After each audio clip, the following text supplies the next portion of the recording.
가수 조용필 씨와 배우 고안성기 씨입니다.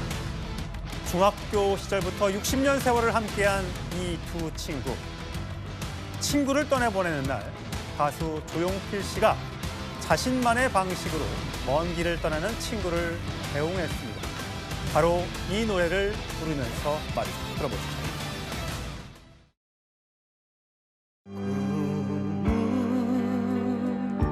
하늘에서 잠자고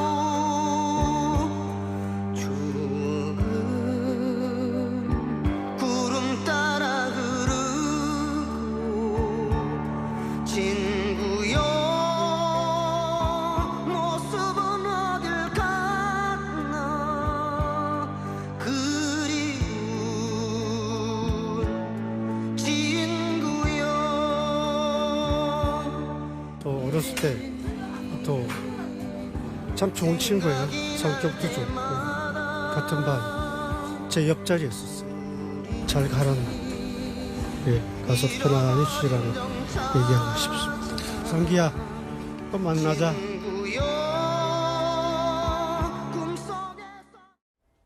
네, 안성기 씨의 빈소에 가장 먼저 달려왔었던 친구 조용필 씨. 지금 콘서트를 하고 있습니다. 친구여를 불렀다고 하고요. 객석에서 울지 마라는 위로가 쏟아졌다고 합니다. 안지용 기자, 지금 콘서트를 계속하고 있는 거죠? 네, 맞습니다. 전국 투어 콘서트가 진행 중인데 어제부터 내일까지 서울에서 마지막 피날레 콘서트를 엽니다. 통상적으로 조용필 씨는 자신의 콘서트가 있을 때는 이 컨디션 관리 때문에 그 어떤 일정도 잡지 않는데 지난 5일 이 친구 안성기 씨의 부고 소식을 듣고 한달음에 빈소로 달려갔습니다. 그리고 저렇게 취재진 앞에서 직접 본인의 애도하는 뜻을 표하기도 했는데 그렇기 때문에 어제 서울 첫 공연 하필 또 그날이 곧 안성기 씨가 명동성당에서 발인을 마치고 마지막 추모 미사가 진행이 됐죠. 그래서 과연 조용필 씨가 어떠한 추모서를 내놓을지 관심이 쏠렸습니다. 이날 일단 조용필 씨는 직접적으로 안성기라는 이름을 꺼내진 않았습니다. 하지만 이 친구여라는 노래가 콘서트 중반부쯤에 진행이 됐는데 노래를 듣자마자 모든 사람들이 숙연해졌다는 거죠. 조금 전에 잠깐 들으셨지만 그리운 친구여 모습은 어디 갔나 이거 자체가 사실상 조용필 씨가 자신만의 방식으로 친구 안성기 씨를 추모하는 모습이라 볼 수 있고요. 그리고 모든 노래의 이 선곡은 직접 조용필 씨가 하는데 친구여 다음에 부른 노래는 돌아와요 부산항이었습니다. 앞서서는 그리운 친구였다면 돌아와요 부산항의 마지막 소절은 이겁니다. 돌아와요 부산항의 그리운 내 형제요. 친구를 넘어 형제로 다시 한번 안성기 씨를 언급하면서 많은 이들을 먹먹하게 만들어 놓고 그런 안성기 씨 마이크를 목이 매는 듯 객석으로 넘기자 많은 관객들이 울지 말라고 위로를 전하기도 했던 겁니다. 예, 까까머리 중학교 시절에 29번, 30번 앞뒤 번호였던 두 친구. 한 사람은 가왕으로, 한 사람은 국민 배우로. 이렇게 중학교 친구가, 앞뒤 번호 친구가 이렇게 대한민국에서 유명해질 수 있었을까요? 가수나 배우가 아닌 그냥 친구였다. 장난도 치고 골프도 치고. 안성기 씨는 조용한 모범생이라 이 저 조용필 씨가 가수가 될 것이라고는 꿈도 꾸지 않았다라고 얘기했더군요. 조금 전 안진용 기자가 얘기했던 안성기 씨의 18번 돌아와요 부산항에 직접 들어보시죠. 중학교 동창이고요. 서로 집애들 서로 같이 놀러 다니고 어렸을 때 아주 친한 친구였어요. 진짜 조용했어요. 예전에 이렇게 사진 보면은 모범생의 어떤 그 모습을 갖고 있었던 조용필 씨였고 그다음에 그때 키가 지금 키하고 같습니다. 무조건 들으면 좋은 거는 돌아와요 부산항이에요. 꽃피는 동백섬에 봄은 왔고 너무 높이 잡았다.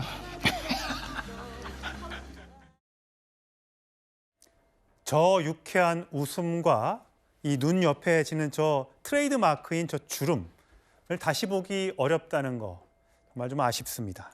임지혜 변호사, 이 두 사람이 이 영화 실미도에서 출연하고 또 배경음악을 부르고 뭐 이런 걸로 또 인연이 있다면서요?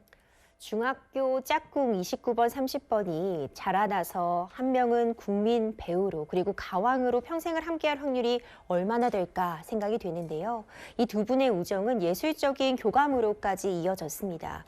실미도는 천만 국민 영화였죠. 안성기 씨가 출연한 정말 훌륭한 작품인데요. 이 실미도의 그 화면, 이 영화 장면으로 조용필 씨가 정규 18집 타이틀곡 태양의 눈 뮤직비디오에 이 실미도의 장면들을 활용했습니다. 이렇게 평생을 함께 어떤 영감들, 예술적인 교류도 이어왔고요. 이 평생 함께 이 예술계에 종사한 공도 인정을 받아서 2013년도에는 두 분이 나란히 은광문화훈장을 수훈하기도 했습니다. 당시에 함께 이 훈장을 받고 다정한 이 두 분의 모습이 포착이 되기도 했었는데요. 정말 오랜 기간 함께 걸어온 그 발착취가 많은 국민들에게 귀감이 되고 있습니다. 예, 어제 엄수된 고 안성기 배우의 장례미사와 연결식 다시 한번 화면으로 만나보겠습니다.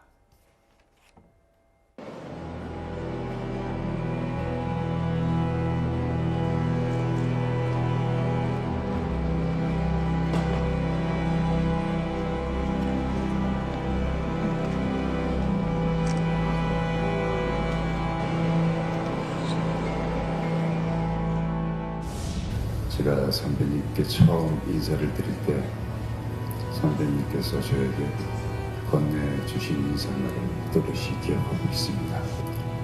우성아, 마치 오랜 시간 알고 지낸 후배를 대하시듯 이렇게 친근하고 온화한 음성과 미소로 저의 이름을 불러주셨습니다. 여기 누군가가 선배님께 어떠셨나요? 하고 묻는다면 난 괜찮았어 하고 정갈한 음성과 미소로 답하실 선배님이 그려집니다. 선배님과 어떠셨나요?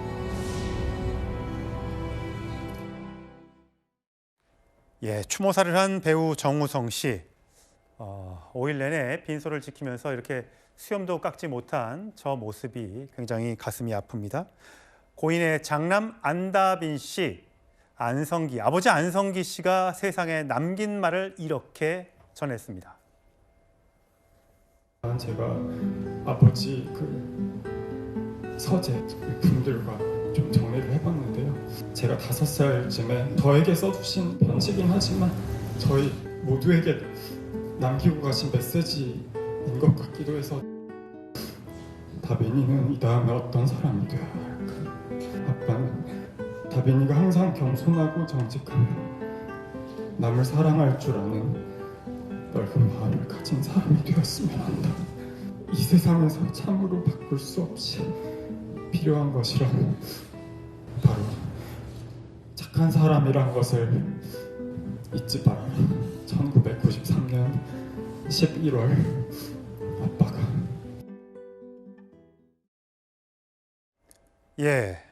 안성기 씨의 장남 안다빈 씨, 참 아버지 얼굴을 많이 빼 닮았네요. 안성기 씨가 최근에 보낸 투병 중에 보낸 편지가 아니었습니다. 93년도에 5살 어린 아들에게 보낸 편지였습니다. 항상 겸손하고 정직하며 남을 사랑할 줄 아는 넓은 마음을 가진 사람이 되었으면 좋겠다. 세상에서 바꿀 수 없이 필요한 건 바로 착한 사람이란 걸 잊지 말거라. 사실 우리가 어린아이가 태어나면 너 커서 뭐 될래? 뭐 되고 싶어? 이런 얘기를 많이 묻곤 하는데 아버지 안성기 씨는 남달랐습니다. 그렇죠? 네, 맞습니다. 원래 연결식이 진행되면서 저 편지 낭독은 예정돼 있던 게 아니었습니다. 그런데 안다빈 씨가 아버지의 유품을 정리하면서 평소에는 감히 신성한 곳이라 생각해서 들어가지 못했던 아버지의 서재에 들어가 봤는데 이 5살 때 본인에게 아버지가 보냈던 편지를 갖고 계셨다는 거죠. 그 편지를 보고 이렇게 감정이 북받쳐 올라서 다시금 읽을 수밖에 없었다는 건데 통상적으로 이 당시 안성기 씨가 나이가 41살이었거든요. 41살 아버지가 아들에게 편지를 보내면서 일반적으로 훌륭한 사람이 되어라 이런 얘기를 많이 하는데 그게 아니라 겸손하고 정직하며 남을 사랑할 줄 아는 사람이 되어라라고 얘기했는데 중요한 건 아들한테 그 얘기를 하면서 안성기 씨는 본인 스스로도 그에 부합하는 아버지가 되려고 생각을 했던 것 같고 실제로 그런 삶을 살았다고 볼 수 있고요. 그리고 또 하나 중요한 거 저 자리에서 저렇게 평지를 양독할 때 모두가 한 목소리로 울 수밖에 없었는데 그 이유는 저 장소가 남달랐기 때문입니다. 명동성당이죠. 명동성당은 안성기 씨가 1985년 아내와 결혼식을 올린 장소고요. 그리고 지난 2018년 아들 안다빈 씨가 결혼식을 올린 장소입니다. 즉 2018년에는 안성기 씨가 아들을 결혼시키면서 곁에서 앉아 있었는데 이제는 오히려 아버지를 마지막 보내는 자리에서 안다빈 씨가 저렇게 추모사를 읊는 장면이었기 때문에 안성기 씨의 결혼식, 그 아들의 결혼식까지 참석했던 많은 지인들이 눈물을 훔칠 수밖에 없었던 겁니다. 예, 임주혜 변호사, 착한 사람. 우리는 착한 사람이 이긴다고 꼭 영화 속에서는 보는데 결국 살다 보면 좀 이기적이어야 되나? 내가 내 걸 좀 챙겨야 되나? 이런 생각을 갖기 마련인데 안성기 씨는 안 그랬던 것 같습니다. 그래서 더 훌륭한 배우였던 것 같고요. 배우 박중훈 씨가 선배님은 느릿하고 안전한 트럭이었던 반면에 나는 스포츠카 같았다.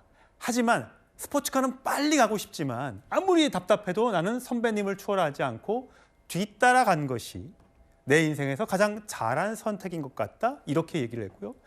배우 이장호 감독은 안성기 씨와 여러 영화를 같이 했었는데 평소 안성기 씨가 화내거나 욕하는 걸 보지 못했다. 운전 중에 무리하게 차선 바꾸는 운전자 때문에 그때는 나쁜 놈! 이게 가장 심한 욕이었다라고 얘기를 했습니다. 아들에게 성공해야 된다, 경쟁에서 꼭 이겨야 된다, 사실 이런 얘기를 하게 되는 사회라고도 볼 수 있는데 예. 정말 귀감이 될 만한 그런 편지 내용이 아닌가 싶습니다. 세상에 꼭 필요한 건 정말 착한 사람이겠죠. 말뿐이 아니라 아들에게 전하는 말뿐만이 아니라 안성기 배우는 본인 역시도 그렇게 선한 삶을 살아오셨습니다. 결국 동료들의 평가 그리고 나와 함께 일했던 사람들이 나를 어떻게 추억하고 기억하느냐가 결국 내가 인생을 마무리하면서 받는 성적표가 된다라는 생각이 드는데요. 성적표에 정말 빼곡히 적혀 있는 이 미담들 그리고 이 칭찬 어린 글들이 안성기 배우가 어떤 발자취를 걸어왔느냐를 고스란히 드러내주는 것 같습니다. 예, 착하게 살자. 참 말은 쉬운데 정말 어려운 일이기도 합니다. 하지만 안성기 씨는 5살 아들한테 이 교훈을 일찌감치 전해주었습니다. 그럼 안진영 기자, 사실 안성기 씨는 천만 배우를 일찌감치 달성을 했고 워낙 많은 작품에 출연했기 때문에 돈을 좀 많이 벌었을 것 같거든요. 그런데 차를 바꾸는 얘기가 화제가 되고 있는데 포니를 탔다가 브리샤를 탔다가 포니2를 탔다가 스텔라 이렇게까지는 됐어요. 그런데 요 스텔라 다음에 그랜저 사도 괜찮을까라고 물었다고 하는데 이건 어떤 얘기예요? 자, 워낙 본인이 이 고급차를 충분히 살 만한 경제적 여력이 됐음에도 이걸 주저하고 있는 거죠. 아직은 때가 아니야. 그러면 안 되라고. 그 이유는 이 영화계 안에서도 스텝의 처우가 좋지 않다는 거, 이 안에서도 부익부 빈익빈이 심각하다는 거를 안성기 씨는 누구보다 잘 알고 있었습니다. 그렇기 때문에 내가 함부로 좋은 차를 타는 게 위화감을 조성하고 누군가에겐 불편함을 줄 수 있다는 생각인데 이건 앞서서 안성기 씨가 38년 동안 했던 그 커피 광고, 이것도 내가 괜히 출연했다가 작품에 누가 되지 않을까 걱정하면서 주저했던 것과 일맥상통한다고 볼 수 있습니다. 거의 유일하게 출연한 광고였던 거죠? 네, 맞습니다. 사실 그 광고가 워낙 반응이 좋으니까 다른 CF 출연진도 많이 왔는데 대다수의 시급료를 다 거절했습니다. 그 이유는 내가 거기에 겹치기 출연을 하면은 실제로 원래 나를 써준 그 커피 브랜드에 누가 될 거라고 생각을 했는데 이건 안성기 씨의 평생의 지론이었습니다. 하나의 작품에 출연하면은 아무리 인기가 높을 때도 다른 작품에 겹치기 출연은 절대 하지 않았고요. 노게런티 출연도 많았습니다. 그 이유는 신인 감독, 새로운 신규 제작자들은 돈이 없는데 내가 조금 더 몸값을 낮추면 안성기 사람을 통해서 한국 영화계를 조금 더 빛낼 수 있지 않을까 하는 생각에 노게런티 출연도 많이 했습니다. 예. 즉 돈을 많이 버는 것도 중요하지만 그 돈을 과연 어떻게 쓰느냐, 이걸 생각해 봤을 때 안성기 씨는 굉장히 검소한 삶을 살아왔습니다. 예, 검소하게 살았고 착하게 살았던 국민 배우 안성기 씨. 이제 우리 곁을 떠났습니다만 앞으로 또 많은 영화들이 TV 방송 등을 통해서 다시 방영이 될 겁니다. 여러분 그 방송을 보면서 다시 한번 안성기 씨를 회고해 보면 좋겠습니다.